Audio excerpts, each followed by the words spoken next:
प्यारे बच्चों, नमस्कार।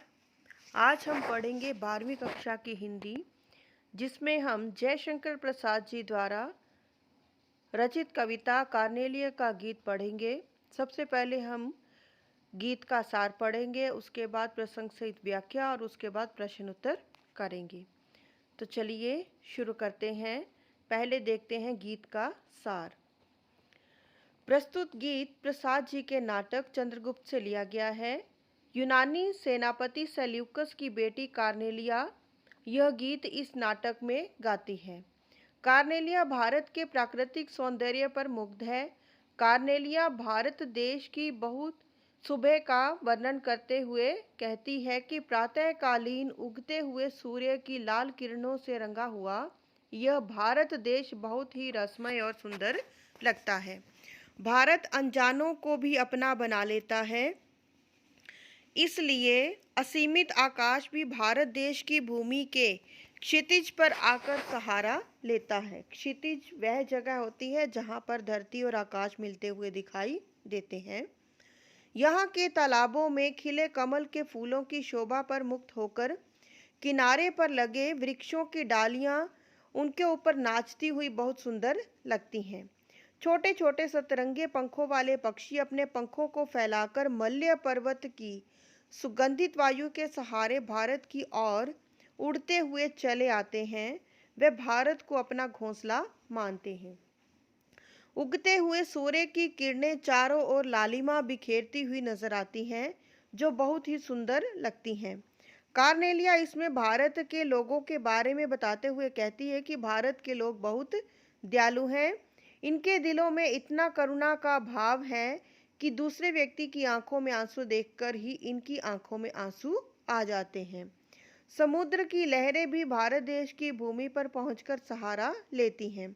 कविता में उषा सुबह का मनोहारी चित्र अंकित है, जो प्रातःकाल सूर्य रूपी सुनहरे घड़े को लेकर प्रकट होती है और भारत भूमि पर नव जीवन और खुशियां उड़ेल देती है। प्रातःकाल आकाश के तारे मध्यम पड़ जाते हैं।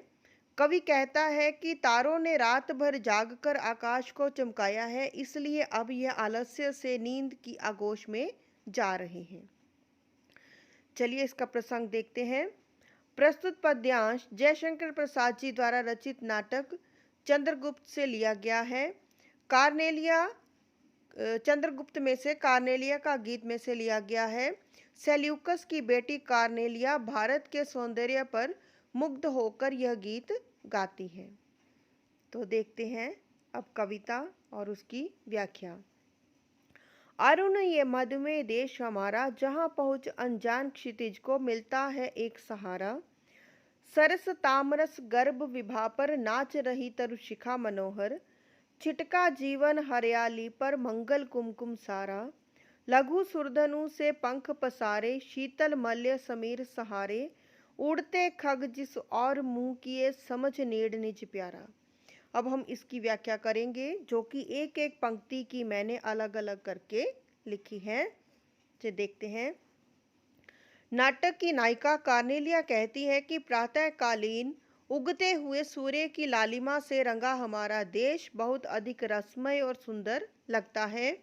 अर्थात उगते हुए सूर्य की किरणें जब भारत देश की भूमि पर पड़ती है तो यहाँ की प्रकृति बहुत अधिक रस से परिपूर्ण और सुंदर दिखाई देती है। अब यहाँ पर कार्नेलिया ने भारत देश को अपना कहा है, जबकि कार्नेलिया एक विदेशी स्त्री है, लेकिन फिर भी उसने भारत के सौंदर्य और भारत के प्रेम भाव को देखकर इसे अपना देश ही माना है। चलो आगे देखते हैं। कार्नेलिया कहती है कि भारत देश के लोगों का हृदय बहुत विशाल है। यहाँ पर अनजानों को भी अपना बना लिया जाता है। अनजान लोग भी यहाँ आकर सहारा लेते हैं। असीम आकाश यहाँ की धरती के क्षितिज पर जाकर पृथ्वी का सहारा लेता है। वह कहती है कि रस से पूर्ण कमल के फूलों के भीतर की कांति पर तालाब के किनारे लगे वृक्षों की डालियां सुंदर डालियां नाच रही हैं, मानो उन्हें पंखा कर रही हूं। वह कहती है कि उगते हुए सूर्य की किरणें जब यहाँ की प्रकृति पर पड़ती है तो प्रकृति में नए जीवन का संचार होता है। प्रातः के समय प्रकृति में बहुत ताजगी होती है। सूर्य की लाल किरणें पड़ने से भी सभी तरफ लाल वातावरण दिखाई देता है।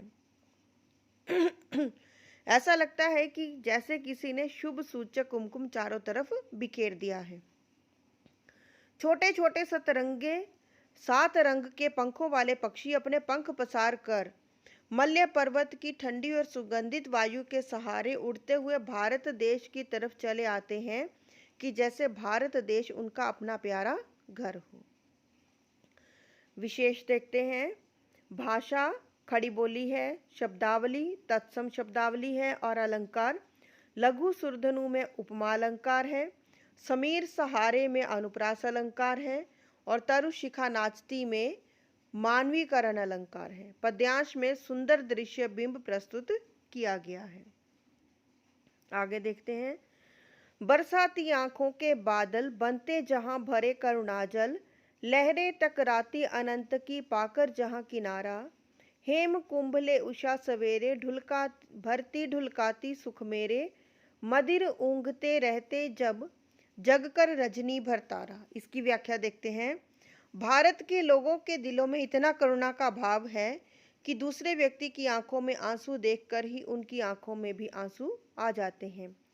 समुद्र की लहरें भी भारत देश की भूमि पर पहुंचकर सहारा लेती हैं।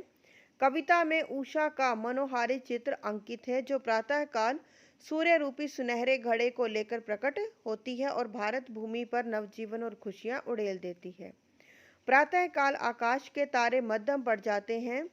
कवि कहता है कि तारों ने रात भर जागकर आकाश को चमकाया है, इसलिए अब यह आलस्य से नींद की आगोश में जा रहे हैं।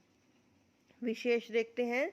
भाषा खड़ी बोली है, शब्दावली तत्सम शब्दावली का प्रयोग है, अलंकार उषा को युवती तथा तारों को पहरेदारों के रूप में बताया गया है, दोनों का मानवीकरण है, हेमकुंभ में रूपक अलंकार है और पद्यांश जो है उसमें दृश्य बिंब प्रस्तुत किया गया है। आगे इसके प्रश्न अभ्यास देखते हैं।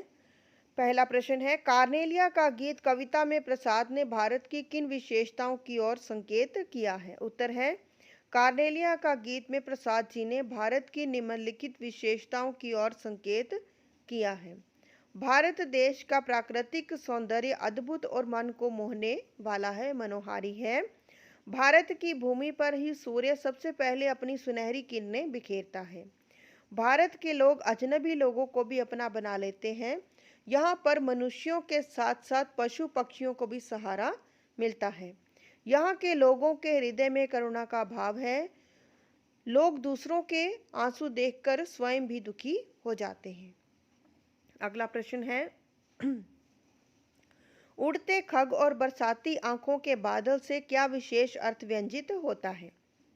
उत्तर है, उड़ते खग से कवि का तात्पर्य है कि भारत के लोग अजनबी लोगों को भी अपना बना लेते हैं।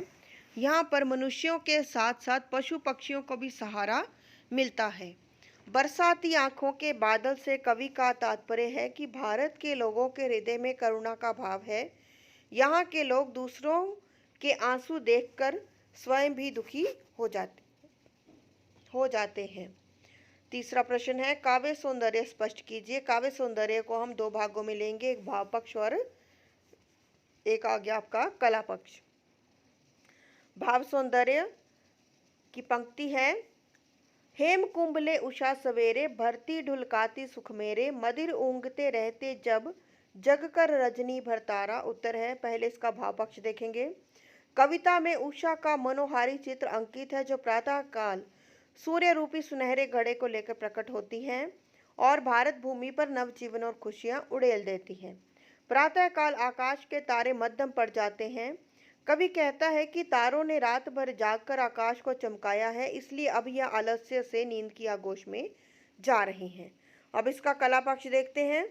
कविता में खड़ी बोली का प्रयोग किया गया है, शब्दावली तत्सम शब्दावली का प्रयोग किया गया है, अलंकार उषा को युवती तथा तारों को पहरेदारों के रूप में बताया गया है, दोनों का मानवीकरण है। हेमकुंभ में रूपक अलंकार है और बिंब पद्यांश में दृश्य बिंब प्रस्तुत किया गया है। अब चौथा प्रश्न देखते हैं। जहां पहुंच अनजान क्षितिज को मिलता एक सहारा। पंक्ति का आशय स्पष्ट कीजिए। इस पंक्ति का आशय है कि भारत के लोगों का हृदय बहुत विशाल है। यहाँ के लोग सेवा भाव से युक्त हैं तथा अपरिचितों को भी पूरा आदर सम्मान तथा प्रेम देते हैं।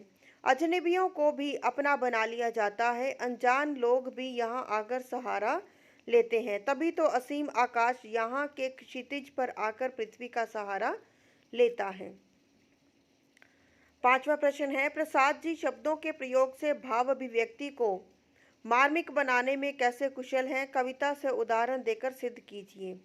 उत्तर है, प्रसाद जी शब्दों के प्रयोग से भाव अभिव्यक्ति को मार्मिक बनाने में सफल हुए हैं। उत्तर है, पहला देखते हैं, कवि ने भारतवर्ष को अरुण यह मधुमेह देश हमारा कहकर भारतवर्ष को प्रेम से परिपूर्ण देश बताया है। दूसरा, अनजान क्षितिज को सहारा मिलने के माध्यम से कवि यह कह रहे हैं कि इस देश में अपरिचितों को भी सहारा मिलता है। तीसरा है, बरसाती आंखों के बादल के माध्यम से कवि ने यह बताने का प्रयास किया है कि भारत के लोगों के हृदय में अनजानों के प्रति भी करुणा और स्नेह का भाव भरा रहता है। चौथा है, हेम कुंभले उषा सवेरे भरती ढुलकाती सुख मेरे में कवि ने प्रातःकालीन सौंदर्य की लालिमा को शब्दों द्वारा प्रकट किया है। इस प्रकार हम कह सकते हैं प्रसाद जी ने अपने शब्द चयन द्वारा भाव अभिव्यक्ति को मार्मिक बनाया है। अंतिम प्रश्न है, कविता में व्यक्त प्रकृति चित्रों को अपने शब्दों में लिखिए। उत्तर है, कविता में व्यक्त प्रकृति चित्र निम्नलिखित हैं। प्रातःकालीन उगते हुए सूर्य की लाल किरणों से रंगा हुआ यह भारत देश बहुत ही रसमय और सुंदर लगता है। भारत अनजानों को भी अपना बना लेता है, इसलिए असीमित आकाश भी भारत देश की भूमि के क्षितिज पर आकर ही सहारा लेता है। यहाँ के तालाबों में खिले कमल के फूलों की शोभा पर मुग्ध, यहाँ मुक्त है, यहाँ मुग्ध आएगा, मुग्ध होकर किनारे पर लगे वृक्षों की डालियां उनके ऊपर नाचती हुई बहुत सुंदर लगती हैं। छोटे छोटे सतरंगे पंखों वाले पक्षी अपने पंखों को फैलाकर मल्य पर्वत की सुगंधित वायु के सहारे भारत की ओर उड़ते हुए चले आते हैं। वह भारत को अपना घोंसला मानते हैं। भारत के लोग बहुत दयालु हैं। इनके दिलों में इतना करुणा का भाव है कि दूसरे की आंखों में आंसू देखकर ही इनकी आंखों में आंसू आ जाते हैं। समुद्र की लहरें भी भारत देश की भूमि पर पहुंचकर सहारा लेती हैं। कविता में उषा का मनोहारी चित्र अंकित है, जो प्रातःकाल सूर्य रूपी सुनहरे घड़े को लेकर प्रकट होती है और भारत भूमि पर नवजीवन और खुशियां उड़ेल देती है। तो बच्चों, यहाँ पर आपके प्रश्न उत्तर भी समाप्त होते हैं। तो ये है आपकी पुस्तक अंतरा के कवि जयशंकर प्रसाद जी द्वारा लिखी गई कविता कार्नेलिया का गीत। उम्मीद है मुझे आपको ये सब समझ आया होगा, और यदि आपको समझ आया तो मेरे वीडियो को लाइक करें, शेयर करें और मेरे चैनल को सब्सक्राइब करें। जय हिंद।